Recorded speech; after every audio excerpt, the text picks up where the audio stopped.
Good morning, everybody. It's Friday, July 30th. Just going to run through the morning charts here. We got the Kiko gold overlay chart. You can see yesterday we had similar price action as the previous day. So we saw, a dip in the morning. We saw pretty much the market followed suit. The red line here is yesterday's price action, and it pretty much did exactly what the previous day did. And today it looks like we're going to buck that trend. Instead of a dip, it looks like we're very likely to get actually a move up. I don't know if the volume will be there, but I think it could bring it into a resistance point where we might actually just take a small short position. So let me just pull up the daily and intraday chart and just show you what I'm seeing here. This is the daily chart. You can see the stair-stepping pattern down. We did get some pretty big selling, which is kind of pointing to that we could be near a bottom. It's washing out the market. But you can see the drop here happened on big volume, and then we're getting this small little drift up on very light volume. Pretty much nothing was traded the past couple days.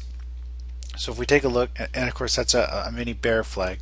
If we take a look at the intraday chart, 60-minute, you can see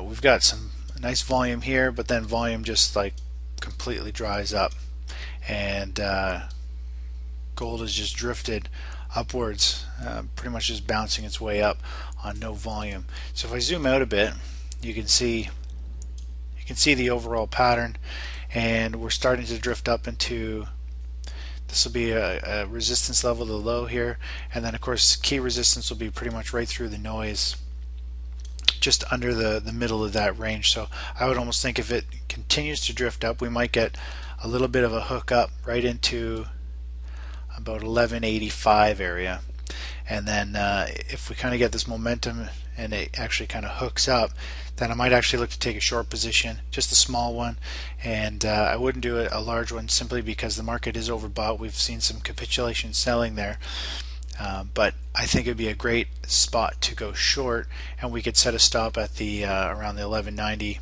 or just above the 1200 area. But we'll wait and see as it drifts up what happens here, and if it does do that on this continued light volume that's drying up, it won't take much. Once the sellers start, it should drop and do a washout and hopefully bring it down to the 1145 1148 area, which is the 200-day moving average, which I know a lot of people are looking at.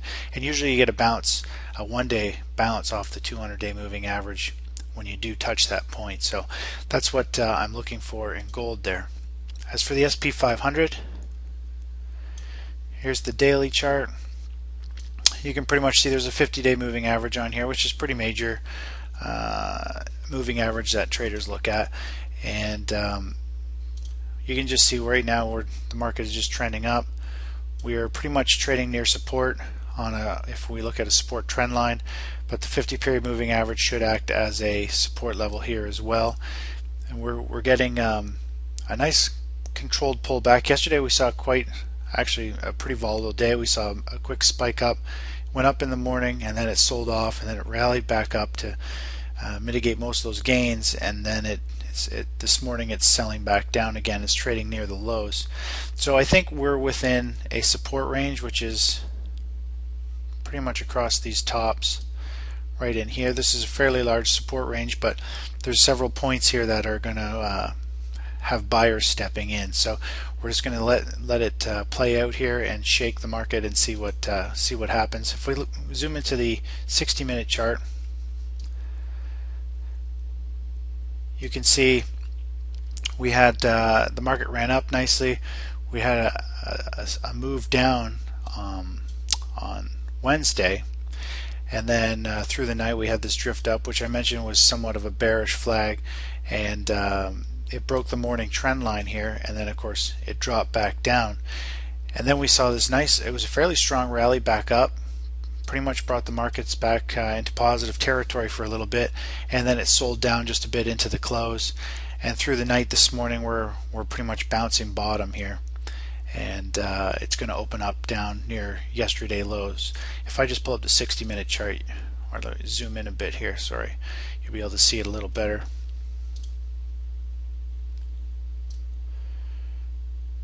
Okay, so here's a 10-minute chart, just so you can see what the kind of price action that happens through the night. Anyways, the market's closed right here, and through the night we just had this kind of little waterfall price action, and we had a bounce. And anyways, this is the low for the session here yesterday. This is where it closed up here, and so we're going to be opening up near the lows here this morning. If it breaks that low, we could see a pretty substantial drop, and it'll bring us down most likely to the 50-day moving average. So if I just go to the 2-hour chart,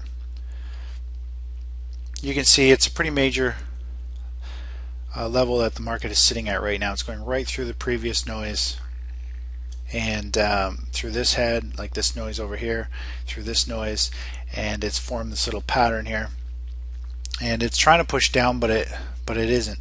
It hasn't broken down yet. But if it does break that point, we're most likely going to see a test of this level, and then we're going to see a test of this support level.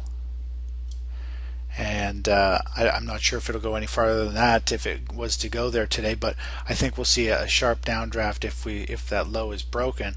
And it needs to be it can't just be a quick little spike through. We want to see like a candle on the 10-minute chart close below that point, and then if there's some good volume follow through, then I would think we're going to see continued move down.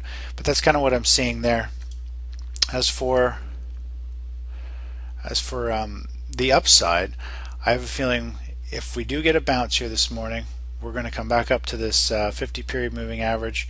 It'll pretty much come under yesterday's, just below yesterday's high, because it'll usually they make a trend line, so it could possibly just come back up to here. Depending how the volume is, we may look to take a short position depending what the market internals are. Anyways, we gotta really have to let the market unfold. A lot can change in really a few hours in the market if it's overbought, oversold, depending on the volume, everything. So every candle actually makes quite a big difference on the when you're trading 60-minute charts and daily charts. So anyways, we'll go from there, and I'll talk to you guys in the chat room. Bye bye.